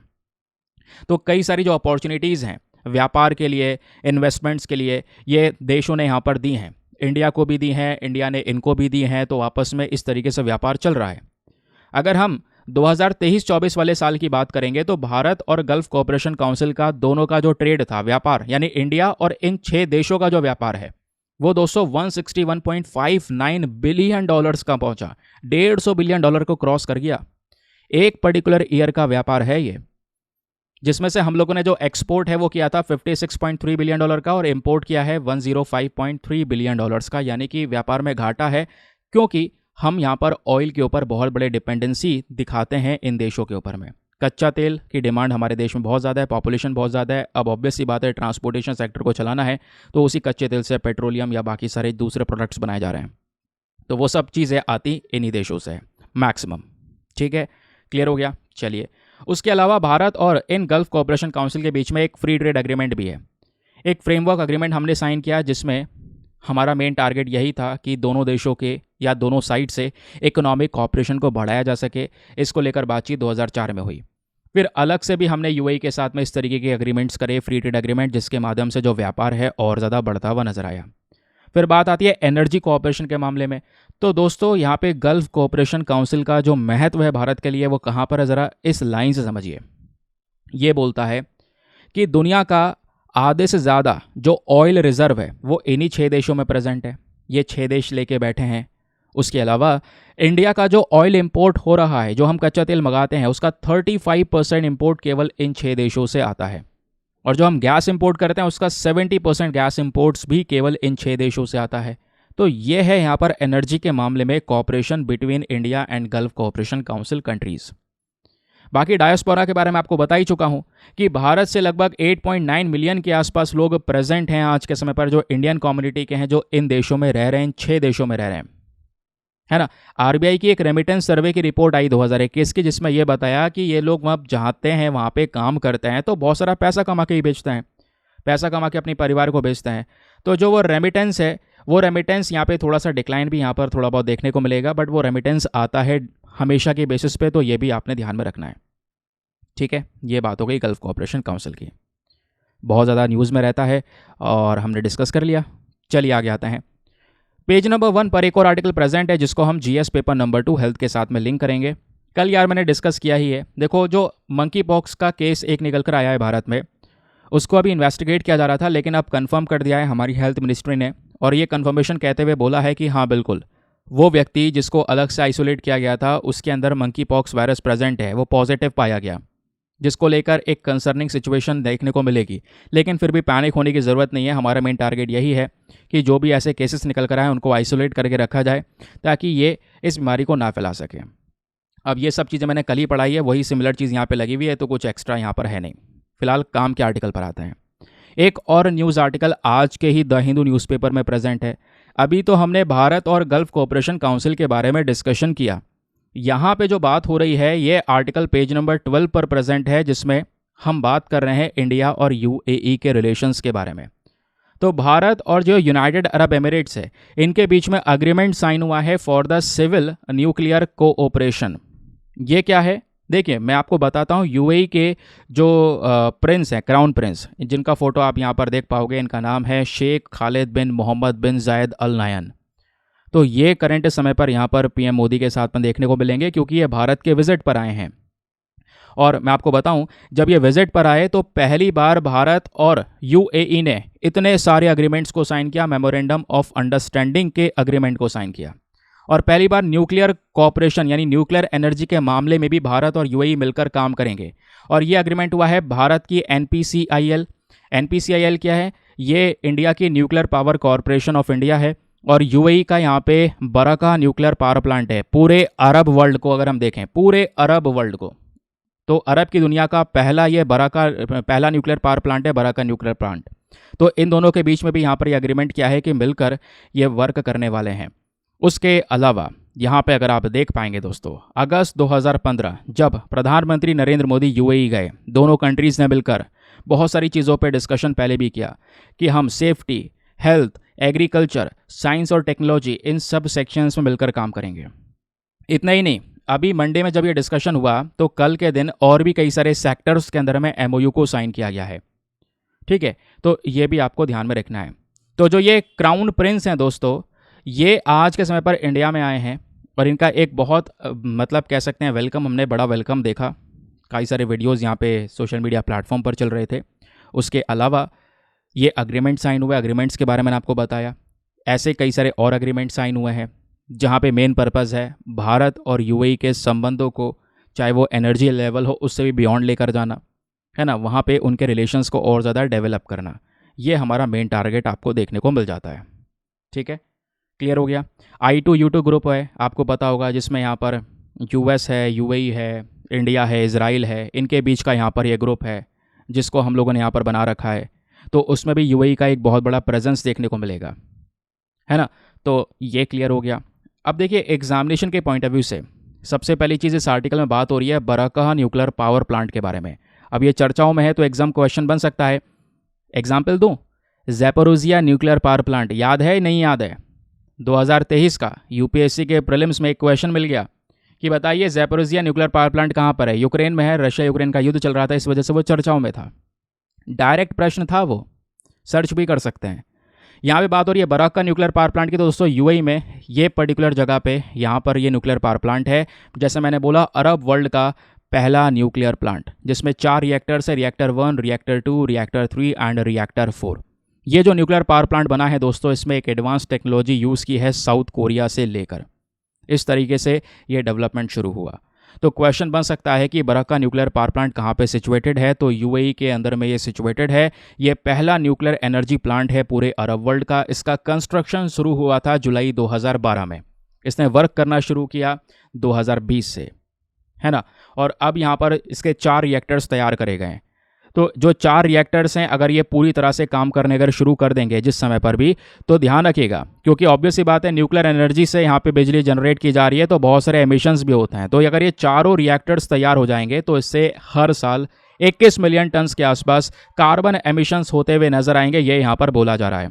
उसके अलावा हर साल यहाँ पे दोस्तों ये nuclear energy power plant 40 terawatt hours तक की जो इलेक्ट्रिसिटी है उसको एनुअली जनरेट करेगा, ये भी यहाँ पर मेंशन किया गया है। ये बहुत सारी बिजली हो गई दोस्तों, जो यहाँ पे न्यूजीलैंड की साल का कंजम्पशन है, इतना बिजली का जनरेशन यहाँ पर यूएई कर रहा होगा। तो ये है यहाँ पर इस पर्टिकुलर बराकाह न्यूक्लियर एनर्जी प्लांट का पूरा मामला। और ध्यान रखिएगा, ये जो यहाँ पर पावर प्लांट पूरा तैयार किया गया है, इसमें बहुत सारी और भी चीज़ें आपको नज़र आने वाली हैं, ठीक है, जो कि आने वाले समय पर अपडेट की जाएंगी। दूसरी तरफ अगर हम भारत और यूएई के संबंध को डिस्कस करें तो दोस्तों ये है वो यूएई, यहाँ पर है इंडिया, बीच में आता है अरेबियन सी, ठीक है। तो अगर हम देखें तो यूएई के पोर्ट को हम भारत के पोर्ट के साथ में जोड़ सकते हैं। तो वैसे भारत और यूएई के बीच में ऑलरेडी कई सारे डिस्कशंस हुए हैं। दोनों देशों ने मिलकर यूपीआई को अभी अप्रूवल दिया है ना, कि हम यूपीआई और यूएई का जो AANI है, इन दोनों को कनेक्ट करेंगे, जिससे यहाँ पर ऑनलाइन ट्रांजैक्शंस की जा सकेंगी आपस में एक दूसरे के देशों के बीच में। क्योंकि ऑनलाइन ट्रांजैक्शंस होगा तो फाइनेंशियल कनेक्टिविटी यहाँ पर मेंटेन हो पाएगी। दोनों कंट्रीज़ ने मिलकर और भी कई सारे अग्रीमेंट साइन करे, जहाँ पे हमने अपना डोमेस्टिक क्रेडिट कार्ड हो गया, रुपे कार्ड की बात कर रहे हैं, यूएई का जो J1 कार्ड है, इनको आपस में लिंक किया गया ताकि इन कार्ड्स का हम यूज़ कर सकें, है ना। फिर उसके अलावा ऐसी बायलैटरल इन्वेस्टमेंट ट्रीटी की गई दोनों देशों के बीच में।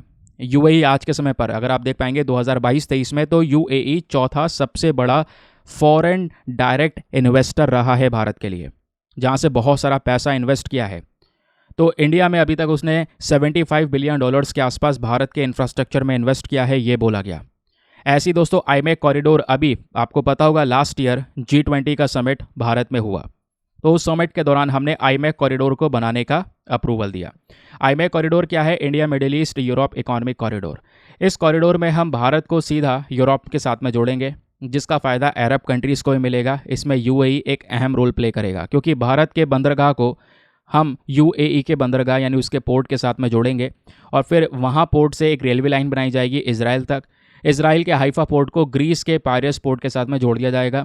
अब ग्रीस से सीधा पूरे यूरोप को एक कनेक्टिविटी मिल जाएगी। तो इसमें भी यहाँ पे यूएई हमारे लिए एक इंपॉर्टेंट रोल प्ले करेगा, तो ये भी ध्यान में रखना है। अभी रिसेंटली कल्चरल कोऑपरेशन को बढ़ावा मिला है, क्योंकि आपको पता होगा यूएई के अंदर में बीएपीएस टेम्पल कंस्ट्रक्शन हुआ, एक बड़ा भव्य मंदिर यहाँ पर खोला गया है। तो कल्चरली भी अगर हम देखेंगे तो दोनों देश एक दूसरे के कल्चर को प्रमोट कर रहे हैं, सपोर्ट कर रहे हैं। पोर्ट इंफ्रास्ट्रक्चर में एक दूसरे को सपोर्ट कर रहे हैं।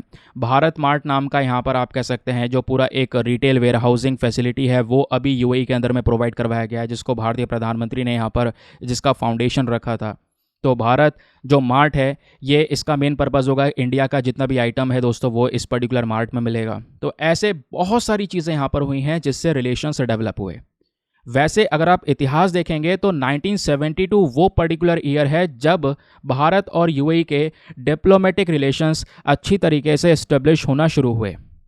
फिर बाद में आप देख पाएंगे जो क्राउन प्रिंस अबू धाबी के ये इंडिया में आते हैं जो जनवरी 2017 में एज अ चीफ गेस्ट, क्योंकि भारत के रिपब्लिक डे सेलिब्रेशन पर हमने उनको बुलाया था। उससे भी दोस्तों इंडिया यूएई के रिलेशंस को और ज़्यादा वैल्यू मिला। फिर इकोनॉमिकली भी आप देख पाएंगे तो इकोनॉमिक पार्टनरशिप दोनों देशों के बीच में काफ़ी ज़्यादा मजबूत है। दोनों देशों का मेन पर्पज़ है कि आने वाले 15 साल में भारत और यूएई $100 बिलियन से ज़्यादा का व्यापार करें, जिसमें हम व्यापार करते हैं कई सारे मटेरियल का, जिसमें मटेरियल में टेक्सटाइल है, इंजीनियरिंग प्रोडक्ट्स है, कंज्यूमर इलेक्ट्रॉनिक्स है, ऐसी कई सारी चीज़ें हैं जिसका इंपोर्ट एक्सपोर्ट होता है। फिर दोस्तों हम I2U2 को कैसे भूल सकते हैं। I2U2 अगर आप देख पाएंगे दोस्तों तो एक ऐसा ग्रुप है जहाँ पर इंडिया, यूएई और यूएसए और इजराइल भी आपको देखने को मिल जाता है। ऐसा ग्रुप हमने क्रिएट किया हुआ है, ठीक है। तो वहाँ पे भी एक एंगेजमेंट देखने को मिलेगा। प्लस भारत के अंदर में जो एनर्जी सिक्योरिटी है, स्ट्रैटेजिक ऑयल रिजर्व, ध्यान रखना, जहाँ पे हम अपना ऑयल का भंडार है, जहाँ पे ऑयल स्टोर करके रखते हैं कि कोई क्राइसिस आएगा तो यहाँ से ऑयल निकाला जाएगा। तो ऐसा जो स्टोरेज वाली फैसिलिटी है मंगलुरु के अंदर में, उसमें भी यूएई का एक इंपॉर्टेंट रोल आपको देखने को मिलेगा, जिसने हमें सपोर्ट किया है अपना खुद का ऑयल रिजर्व बनाने में। ठीक है, क्लियर हो गया। तो ये हो गए भारत और यूएई के संबंध, जिसको ध्यान में रखना है। एग्जाम में डायरेक्टली क्वेश्चंस आपसे यहाँ पे बन सकते हैं। नाउ एक और आर्टिकल जो कि आज के हमारे द हिंदू न्यूज़पेपर में ही प्रेजेंट है, जो कि साइंस एंड टेक वाले पेज पर है। छोटा सा आर्टिकल है, यहाँ पे बात हो रही है why do rockets require helium. Helium एक इनर्ट गैस है, ठीक है। हाइड्रोजन के बाद हीलियम है, आपको पता है, पीरियोडिक टेबल आपने पढ़ी होगी। तो हाइड्रोजन जैसे लाइटेस्ट गैस है तो सेकेंड लाइटेस्ट यहाँ पर जो एलिमेंट है वो हमारा हीलियम है। तो रॉकेट्स में हीलियम का यूज़ किया जाता है। अभी एक बहुत बड़ा इशू क्रिएट हुआ सुनीता विलियम वाला, वो आपको पता होगा कि 2 नासा के जो एस्ट्रोनॉट हैं वो यहाँ पे अंतरिक्ष में गए और उस स्पेस क्राफ्ट से क्या हो गया, हीलियम लीक होना शुरू हो गया और हीलियम लीक की वजह से वो प्रॉब्लम में फंस गए। अभी तक यहाँ पर वो दिक्कत में फंसे हुए हैं, जिस वजह से यहाँ पर ये चर्चाएँ हो रही हैं हीलियम के बारे में, है ना। तो हीलियम होता क्या है दोस्तों और इसका रॉकेट में उपयोग क्या होता है, ये मैं आपको बताता हूँ। हीलियम एक प्रकार की इनर्ट गैस है, जैसे मैंने आपको बताया। ये दूसरे सब्सटेंस के साथ में रिएक्ट नहीं करता। जैसे अगर दूसरी गैस होगी ना, किसी भी चीज़ दूसरी चीज़ के साथ मिलकर रिएक्ट कर जाती है या घुल जाती है, वैसा नहीं है, ये बिल्कुल अलग रहती है। इसका एटॉमिक नंबर है 2 और जैसे मैंने आपको बताया हाइड्रोजन के बाद में हीलियम जो आता है ये सेकेंड लाइटेस्ट एलिमेंट है हमारा। हीलियम जो है दोस्तों इसका बहुत ही ज़्यादा लो बॉइलिंग पॉइंट भी होता है, -268.9 डिग्री सेल्सियस। इसका मतलब क्या है, इसका मतलब यहाँ पर यह है ये गैस के फॉर्म में बना रहेगा। ये बहुत ज़्यादा लो बॉइलिंग पॉइंट है, चाहे कितना भी ठंडा एनवायरनमेंट क्यों ना हो, -268.9 डिग्री सेल्सियस, कितना भी ठंडा एनवायरनमेंट क्यों ना हो, ये अपना गैस के फॉर्म में ही रहने वाला है। और अच्छी बात है कि ये गैस नॉन टॉक्सिक है, कोई ज़्यादा जहरीली नहीं आपको देखने को मिल जाएगी, है ना। तो लेकिन हाँ, इसको कह सकते हैं ब्रीथ नहीं कर सकते, क्योंकि अगर ये ब्रीथ कर लिया तो ऑक्सीजन को ये रिप्लेस कर देगी, है ना। तो अब बात यह है कि इसी हीलियम का हम रॉकेट के अंदर में क्या यूज़ करते हैं और कैसे यूज़ करते हैं, ज़रा ये जानिए।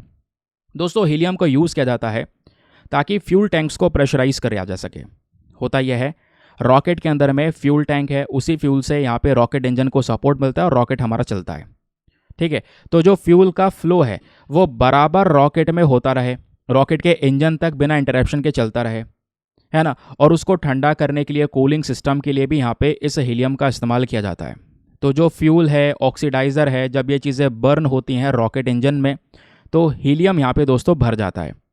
जितनी भी जगह खाली बची होती है वहाँ पर टैंक के अंदर में हीलियम फिल हो जाता है, जिसकी वजह से कि रॉकेट के अंदर का जो प्रेशर है, स्पेशली उस टैंक का जो प्रेशर है वो मेंटेन रहे, क्योंकि जगह खाली हो जाएगी, फिर प्रेशर जनरेट होगा तो एकदम से हीलियम भर जाएगा। तो इस तरीके से यहाँ पर इसको यहाँ पे रेडी किया गया है। ठीक है। और अच्छी बात यह है कि ये किसी चीज़ के साथ में मिक्स नहीं होता है। स्टार्टिंग में बता दिया ये नॉन रिएक्टिव है, तो किसी भी चीज़ के साथ में मिलता नहीं है।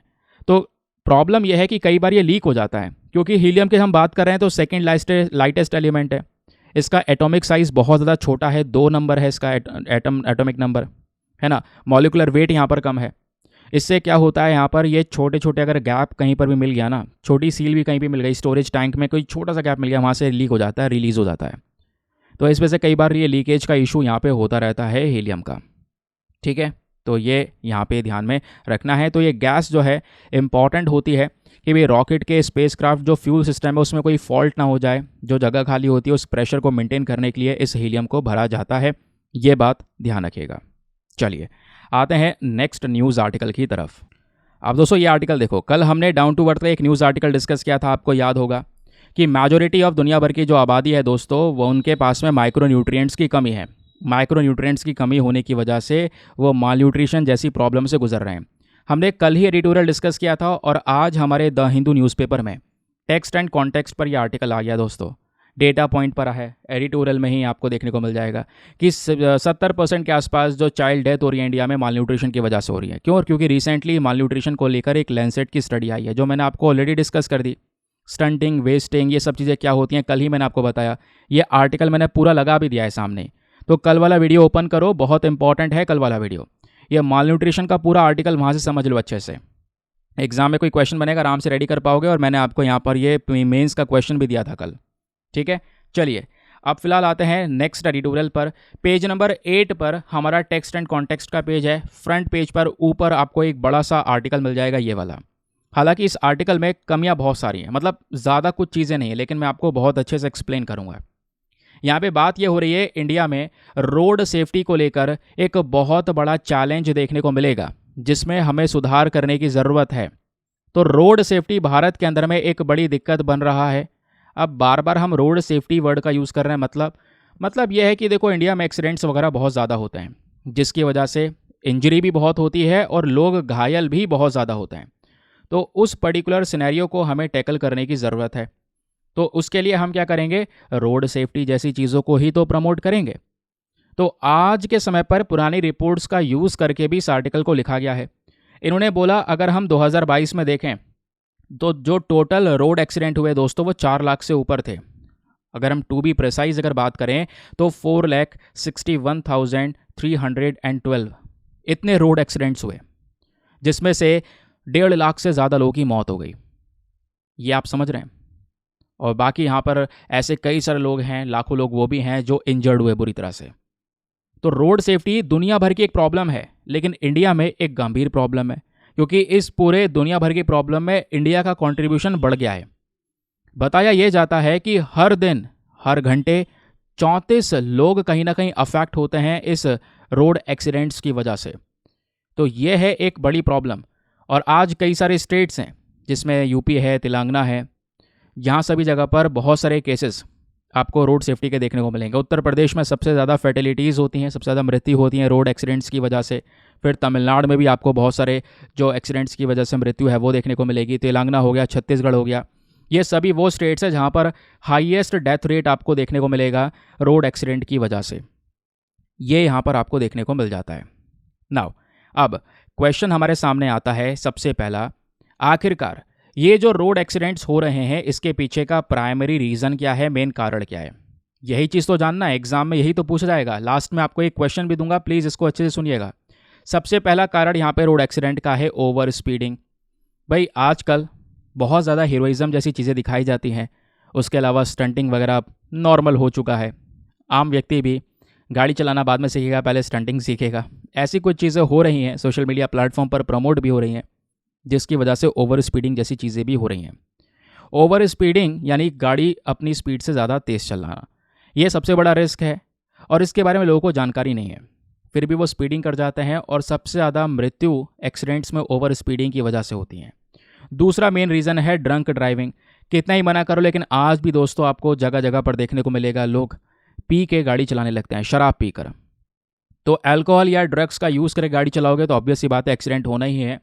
आप तो अपने जान के साथ में खिलवाड़ कर रहे हैं, दूसरे की जान को भी आप खतरे में डाल रहे हैं। तीसरा यहाँ पे जो रीज़न आपको देखने को मिलेगा वो डिस्ट्रैक्ट ड्राइविंग देखने को मिलेगा। मोबाइल फ़ोन का इस्तेमाल करना, है ना, ईयरफोन्स वगैरह लगा लेना, ईयरफोन लगा कर यहाँ पे गाड़ी चलाना, है ना, एयरपॉड्स यूज़ कर लेना। तो ये एक बड़ी चीज़ है दोस्तों। आप ईयरफोन्स लगा रहे हैं, मोबाइल फ़ोन पे बात कर रहे हैं, पीछे से गाड़ी हॉर्न दे रही है, कुछ दे रही है, आपको कुछ सुनाई नहीं दे रहा है, गाने चल रहे हैं, आप मज़े में गाड़ी चला रहे हैं, तो आपका जो अटेंशन है ना वो बिल्कुल फोकस्ड वे में नहीं है, जिसकी वजह से यहाँ पर जो एक्सीडेंट के चांसेस है वो यहाँ पर बढ़ जाते हैं। और ऐसा यहाँ पे आईआईटी बॉम्बे का एक सर्वे हुआ जहाँ पे पता चला 60% जो ड्राइवर्स हैं वो इसी तरीके से ईयरफोन्स या मोबाइल फ़ोन का यूज़ कर रहे थे और उनके साथ में यहाँ पर ये हादसे हुए हैं। फिर इन्हीं रीजंस में दोस्तों एक सबसे बड़ा रीज़न आता है पुअर इंफ्रास्ट्रक्चर और रोड डिज़ाइन। इसको कैसे भूल सकते हैं। हमारे पास में जो क्वालिटी ऑफ इंफ्रास्ट्रक्चर है या जो रोड की डिज़ाइन है ये भी एक इंपॉर्टेंट रोल प्ले करता है। कई सारी जगह पर रोड में गड्ढे हुए हैं। अभी बरसात के समय पर सबसे ज़्यादा दिक्कत होती है यार, है ना। कई केसेस यहाँ पे देखने को मिलते हैं कि गाड़ी पलट गई, बरसात में पानी भरा था, गड्ढा था, पता नहीं चला। ऐसे पॉट होल्स देखने को मिलेंगे, है ना। उसके अलावा प्रॉपर रोड साइन ना होना या पैदल चलने वालों की फैसिलिटी प्रॉपर ना होना उस रोड पे, वो भी उसी रोड पे चल रहे हैं जहाँ पे गाड़ियाँ चल रही हैं, तो हादसे यहाँ पे देखने को मिल जाते हैं। फिर सबसे बड़ा रीज़न है मैकेनिकल फेलियर्स। आजकल ये भी होता है। देखो दिक्कत यह है, टूटी फूटी गाड़ी है, उसको यहाँ पर आपने बस खाली जुगाड़ बना लिया है और उसका यूज़ कर रहे हैं, तो कई बार ऐसी प्रॉब्लम्स आ जाती है। और कई बार ऐसा भी होता है ब्रेक फेल हो जाना, है ना, टायर्स फेल हो जाना। तो ऐसी दिक्कतों की वजह से भी जो एक्सीडेंट्स हैं वो हमको यहाँ पे नज़र आता है। फिर उसके अलावा एक सबसे बड़ा कारण ट्रैफिक रूल्स को फॉलो ना करना। ऐसे ही हीरोइज्म दिखाते दिखाते कई सारे लोग हेलमेट्स का इस्तेमाल नहीं करते हैं। ठीक है, आपको हेलमेट जब दिया गया है वो आपके प्रोटेक्शन के लिए मिला है, तो हेलमेट तो ज़रूरी है ना यार, हेलमेट प्रोटेक्शन के लिए। आप बाकी बाद में सब कुछ कर लेना, जब आप डेस्टिनेशन पे पहुंच जाओ तो आप सीट बेल्ट का यूज़ नहीं कर रहे हैं, हेलमेट का यूज़ नहीं कर रहे हैं, तो इसकी वजह से इंजरीज होती हैं। ठीक है, तो हेलमेट का अगर आप प्रॉपर यूज़ करेंगे तो आपको इतनी इंजरी नहीं होगी, क्योंकि अगर बॉडी पे कहीं पे चोट लगती है वो रिकवर हो जाएगी, खरोच वगैरह है रिकवर हो जाएगी, घाव है रिकवर हो जाएगा। लेकिन अगर ब्रेन के ऊपर अटैक होता है या ब्रेन के ऊपर यहाँ पर डैमेज होता है दोस्तों, उसकी रिकवरी बहुत मुश्किल है। ठीक है, उसके अलावा कई बार व्हीकल्स को ओवरलोड कर लिया जाता है, ये भी एक मेन रीज़न है। आपने गाड़ी पे बैठने की जगह केवल 2 जने की है, आपने उसमें 4, 5, 6 जने बैठा रखे हैं, इससे गाड़ी की स्टेबिलिटी ख़राब हो जाएगी, वो चल नहीं पाएगी, एक्सीडेंट्स के चांसेस यहाँ पे नजर आएंगे, और ऐसा होता ही है। समझ गए। तो ये कुछ यहाँ पर रीजंस आपको नजर आएंगे। नाउ अब क्वेश्चन ये है कि जो ये रोड एक्सीडेंट्स हो रहे हैं दोस्तों, इसकी वजह से ना जो इम्पैक्ट है वो बहुत बुरा पड़ रहा है हमारे देश भर में। इंजरीज और डिसेबिलिटी बढ़ रही है ना। लोग यहाँ पर कह सकते हैं उम्र था ज़्यादा जीने का, समय से पहले यहाँ पर ख़त्म हो गए, या समय से पहले यहाँ पर बॉडी में कोई बॉडी पार्ट्स को हटाना पड़ गया, डिसेबिलिटी को फेस करना पड़ रहा है उन्हें। साइकोलॉजिकल ड्रामा, डिस्ट्रेस, ये प्रॉब्लम्स यहाँ पर हो सकती हैं। भाई एक बार प्रॉब्लम होने के बाद में, मान लो वो व्यक्ति था नॉर्मल, एक इंसान है जो पूरा परिवार उसी के ऊपर डिपेंडेंट है, उसके साथ में यह हादसा हो जाए, पूरी फैमिली परेशान, पूरे फैमिली के ऊपर जो यहाँ पर ओवरलोड है वो यहाँ पर बढ़ जाएगा, फैमिली के ऊपर प्रेशर बढ़ जाएगा, और उस व्यक्ति की डेथ हो जाए तो फैमिली कहाँ जाएगी। वो फैमिली पूरी की पूरी डिपेंडेंट थी उस व्यक्ति के ऊपर में। तो ये कुछ चीज़ें होती हैं जिसको सोचना होगा, है ना। प्रोडक्टिविटी कम हो रही है, इनकम का लॉस हो रहा है, इतने सारे वर्कफोर्स, इतने सारे लोग हो रहे, इतने सारे मृत्यु रोज़ हो रही हैं एक्सीडेंट्स की वजह से, तो ये हमारे देश के लिए ही प्रॉब्लम है। हेल्थ केयर का कॉस्ट यहाँ पे बढ़ रहा है, लीगल कॉस्ट यहाँ पर इंक्रीज़ हो रही है। तो इन सब चीज़ों को लेकर हमें सुधार करने की ज़रूरत है। अब क्वेश्चन ये है हम क्या कर सकते हैं। देखिए भारत में ये जो एक्सीडेंट्स हो रहे हैं, ऐसे केसेस बहुत सारे होते हैं, तो इस वजह से इंडिया में इसको साइलेंट पैंडेमिक बोलते हैं। ये भी ना, एक जैसे कोविड-19 पैंडेमिक था, ये एक साइलेंट पैंडेमिक है जिसका पता नहीं चल रहा बट ह्यूज इंपैक्ट डाल रहा। आप रिपोर्ट्स पढ़ेंगे, दिन भर में इतनी मृत्यु हो रही है, दिन भर में इतने एक्सीडेंट्स हो रहे हैं, इस वजह से को साइलेंट पैंडेमिक बोला जाता है ना। अब यहाँ पे करना क्या है, इसके लिए आपको ट्रैफिक रूल्स को और सख्त करने होंगे, सीट बेल्ट और हेलमेट का यूज़ करना शुरू करना होगा, इसके बारे में ज़्यादा से ज़्यादा अवेयरनेस कैंपेन चलाने होंगे, स्पीड की लिमिट यहाँ पे डिफाइन करनी होगी, नए नियम लाने होंगे जो यहाँ पर शराब पीकर चला रहे हैं गाड़ी, स्पेशली उनके खिलाफ। और इतना ही नहीं, आपको अपना इंफ्रास्ट्रक्चर भी इंप्रूव करने पे ध्यान देना होगा। अगर रोड वगैरह पे पॉट होल्स हैं, गड्ढे वगैरह हैं, तो उनको भी तो इंप्रूव कीजिए, सब कुछ यही थोड़ी ना है।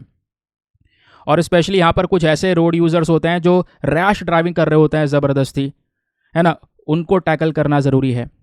पैदल चलने वालों की जगह अलग चाहिए, जहाँ पे गाड़ी चल रही है उनसे हटकर हो, नहीं तो फिर ऐसे इश्यूज़ आते रहेंगे। इंटरनेशनल बहुत सारे अलग अलग कंट्रीज़ के अंदर में नियम है, उन्होंने नियम को अपनाया है, उन्हीं नियम को हम भी अपना सकते हैं, जिससे यहाँ पर डेथ रेट कम हो जाएगा, है ना। तो वो चीज़ यहाँ पे एक्सप्लेन की जा रही है, इसको ध्यान रखना है। नाउ अब आप लोगों से यहाँ पर एक मेंस का क्वेश्चन मैं आपको दे रहा हूँ, उसको अटैम्प्ट कीजिएगा। देखो मेंस का क्वेश्चन मैं लिख के नहीं लाया हूँ, बट आपको यहाँ पे बता देता हूँ, जिसको आप अटैम्प्ट तो कर ही सकते हैं। क्वेश्चन है, examine the challenges associated with the road accidents in India. आपको पहले वो चुनौतियाँ या समस्याएं बतानी है जो रोड एक्सीडेंट से हो रही हैं इंडिया के अंदर में। फिर आपने सजेस्ट करनी है, suggest the comprehensive strategies to address the silent pandemic of road accident. फिर आपने बताना है कि भाई यहाँ पर क्या क्या तरीके हो सकते हैं जिससे ऐसे साइलेंट पैंडेमिक से हम लड़ सकते हैं। तो क्वेश्चन इसको लिख लेना, पहले लिख लेना, फिर उसका उत्तर लिखना। सवाल एक बार फिर से बोल देता हूँ, examine the challenges associated with road accidents in India and suggest comprehensive strategies जिसको हम अडॉप्ट करेंगे to address the silent pandemic of road accidents. ठीक है, तो ऐसा क्वेश्चन आपको दे दिया गया है, यहीं पे मैंने आपको बता दिया है हाथों हाथ, उसको अटैम्प्ट करो और एक अच्छा सा आंसर लिखकर कहाँ पे सबमिट करना है, टेलीग्राम पर जाना, वहाँ पे जाके सर्च बॉक्स में लिखना Deepak Yadav education UPSC, sorry UPSC नहीं, Deepak Yadav education mains group लिखना, फुल फॉर्म लिखना। मेरा टेलीग्राम चैनल मिलेगा जहाँ पे ऑलरेडी 78,000 से ज़्यादा लोग जुड़ चुके हैं। आप भी अपने आंसर्स को लिखकर वहाँ पे सबमिट कर सकते हैं। आंसर को सबमिट करने के साथ साथ एक छोटा सा काम और करना है, एटलीस्ट सभी लोगों को 2-2 आंसर्स रिव्यू करना है। जब आप सभी लोग 2-2 आंसर्स को रिव्यू करोगे, बहुत सारे फ़ायदे होंगे आपको भी और सामने वाले को भी। आपको कुछ इंपॉर्टेंट पॉइंट्स मिलेंगे जो आप अपने नोट्स में इंक्लूड कर सकते हैं। सामने वाले के आंसर में अगर कोई मिस्टेक होती है तो आप उनको बता सकते हैं कि यहाँ पर इंप्रूवमेंट की आवश्यकता है। इस प्रकार से कोऑपरेटिव वे में वो पूरा का पूरा ग्रुप काम करता है। मज़ा आ गया आज के सेशन में। चलिए आते हैं, अभी कुछ आर्टिकल्स और भी हैं, ख़त्म नहीं हुआ है। ये भी हमारा आज के द हिंदू न्यूज़पेपर में कुछ ज़्यादा खास खबरें नहीं है, तो इस वजह से इनको अलग से मैंने बिल्कुल लास्ट में मेंशन कर दिया है।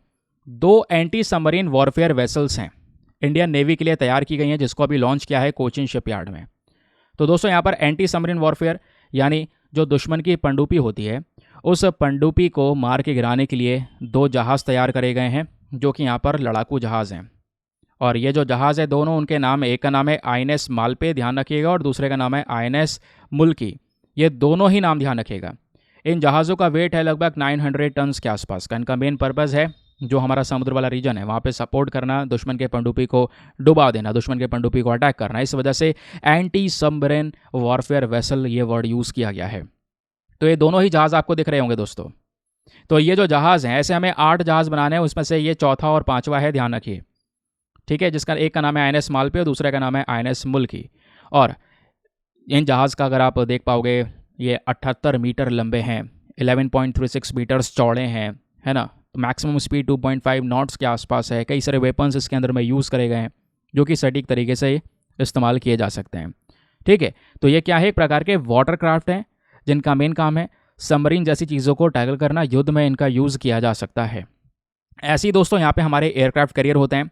पता है, हमारे पास में समुद्र में चलने वाला जो सबसे बड़ा जो जहाज़ होता है, सबसे बड़ा जहाज़, जिस पे सबसे ज़्यादा हथियार हैं, युद्ध में उतारा जाता है, वो होता है एयरक्राफ्ट कैरियर। उससे छोटा होता है डिस्ट्रॉयर, उससे छोटा फ्रीगेट, उससे छोटा कॉर्वेट, फिर आती है सबमरीन, फिर उससे छोटा पेट्रोल वेसल जो दस्तक मारने वाले होते हैं, फिर ऐसी लैंडिंग प्लेटफॉर्म डॉक्स होते हैं, ऑफशोर पेट्रोल वेसल्स होते हैं, रिसर्च वेसल्स होते हैं, ट्रेनिंग शिप्स होते हैं। ये सब कुछ यहाँ पर आपको देखने को मिल जाएंगे। वो चीज़ें हैं जहाँ पे ये वॉरशिप्स हैं जो इंडियन नेवी यूज़ करती है। इसमें यहाँ पर आपका माइन काउंटर मेजर वेसल्स भी नज़र आते हैं, ये एग्जाम्पल दिए गए हैं। ये सब वो वॉरशिप्स आपको दोस्तों देखने को मिल जाती हैं जो इंडियन नेवी यूज़ करती है, युद्ध में इस्तेमाल किए जाते हैं। ये उनके टाइप्स हैं, इतने प्रकार के होते हैं, जिसमें से यहाँ पर एक ये भी आपको देखने को मिल जाएगा। ठीक है, चलिए आगे आते हैं नेक्स्ट आर्टिकल पर। अगले आर्टिकल में बात हो रही है, इजराइल ने अभी लेबनान के ऊपर तो रिसेंटली अटैक किया था, लेकिन लेबनान के साथ साथ सीरिया को भी यहाँ पे चौंका दिया है, सीरिया में भी स्ट्राइक किया है। सीरिया में जो यहाँ पर उन्होंने बम बरसाए हैं, इसकी वजह से 14 लोगों की मृत्यु हुई है और 40 लोग घायल हो चुके हैं। ठीक है, एक रात के अंदर अंदर, जिस वजह से यहाँ पर सीरिया का लोकेशन हमारे लिए इंपॉर्टेंट है। तो ये सीरिया है दोस्तों, जो कई सारे कंट्रीज़ के साथ में बॉर्डरीज को शेयर करता है। जैसे ऊपर है टर्की, बराबर में है इराक, इधर है जॉर्डन, इधर है लेबनान, बराबर में इजराइल भी आपको नज़र आएगा। इसकी कैपिटल है डेमास्कस, ये आपको देखने को मिलेगा। तो इसराइल ने अभी अटैक किया जिसमें कई सारे लोगों की जान गई है और कई सारे लोग घायल भी हुए हैं। चलिए अब आते हैं आज के वर्ड ऑफ द डे पर। तो आज का वर्ड ऑफ द डे है बैनिश। बैनिश मतलब क्या होता है? To send someone away specially out of the country usually as a punishment. कहने का मतलब है मतलब दंड स्वरूप उसको एक पनिशमेंट दिया जा रहा है और पनिशमेंट के तौर पर उसको देश से निकालना, तो उसके लिए हम वर्ड यूज़ करते हैं बैनिश। लेकिन बैनिश का एक दूसरा उपयोग भी किया जा सकता है, to make someone go away या to get rid of somebody और समथिंग। कहने का मतलब है किसी व्यक्ति या किसी वस्तु को निकाल देना, उससे छुटकारा पाना। तो इसके लिए भी हम बैनिश वर्ड का यूज़ करते हैं।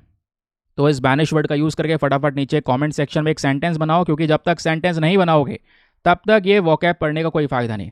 सेंटेंस बनाओगे, वोकैब इंप्रूव होगा, सीसैट में यूज़ कर पाएंगे, मेंस में यूज़ कर पाएंगे, तो ज़्यादा उसके फ़ायदे मिल पाएंगे आपको। ठीक है, चलिए अब आते हैं यहाँ पर अपने प्रैक्टिस क्वेश्चन पर। आपसे पूछा गया था क्वाड्रिलेटरल सिक्योरिटी डायलॉग, जो क्वाड ग्रुप है, इसमें 4 देश कौन कौन से हैं? India, Japan, Australia and USA. ये 4 देशों का ग्रुप है या नहीं है? तो ये जो क्वाड ग्रुप है दोस्तों, ये पहला स्टेटमेंट बोलता है कि इन 4 देशों के बीच में एक मिलिट्री एक्सरसाइज होती है जिसका नाम है मालाबार। सही बात है, मालाबार अभ्यास होता है इन 4 देशों के बीच में। दूसरा स्टेटमेंट बोलता है क्वाड ग्रुप का जो मेन हेडक्वार्टर है, जो सेक्रेटेरिएट है, वो टोक्यो में है। क्या ऐसा कुछ है? कहोगे सर हमने सब कुछ पढ़ा, अभी तक ये हमने कान में पता भी नहीं चला या कान में जानकारी भी नहीं मिली हमको कि क्वाड का कोई हेडक्वार्टर है। होता तो पढ़ाता मैं, आज तक कई बार क्वाड पढ़ाया है, इसका कोई हेडक्वार्टर अभी तक है नहीं दोस्तों, ऑफिशियल हेडक्वार्टर नहीं है। इस वजह से स्टेटमेंट 2 रॉन्ग है। पहला वाला सही है, option number 1 only is the correct answer. क्यों? क्योंकि quad does not have formal headquarters. समझ गए? चलिए आगे आते हैं और उसके बाद में करते हैं अपने सेशन को समाप्त। कैसा लगा सेशन? जानकारी देना। और आज तो हमने 1 घंटे में समाप्त किया है, बहुत सारी चीज़ें कवर की हैं, है ना, और आराम से पढ़ा है, कोई ज़्यादा जल्दबाजी नहीं है। आपका हिंदू तो कंप्लीट किया, उसके साथ साथ वेरियस सोर्सेज भी कंप्लीट हो गए, है ना। तो अपना जो भी सजेशन हो, जो भी चीज़ें ऐड करवानी हो, जो चीज़ हटानी हो, नीचे कमेंट सेक्शन में ज़रूर लिखा करो। यार कमेंट में पार्टिसिपेट किया करो, इतने क्वेश्चन दिए हैं। आज मैंने क्वेश्चन जानबूझ के इंक्लूड नहीं करे। कल मैंने यार 10 क्वेश्चन लगाए थे, वीडियो इतना लंबा था, लोगों का यार रिस्पॉन्स नहीं आता क्वेश्चन में। पहले भी लगा देख चुका हूँ कि मतलब मुश्किल से अगर मान लो 200-300 कमेंट आ रहे हैं तो उसमें से 15 से 20 लोग यहाँ पे उस क्वेश्चन का आंसर दे रहे हैं यार, तो फिर उसका क्या फ़ायदा, उसकी मेहनत करने का क्या फ़ायदा? जब आप पार्टिसिपेट करोगे तभी तो यहाँ पर वो क्वेश्चन लगाए जाएंगे, है ना।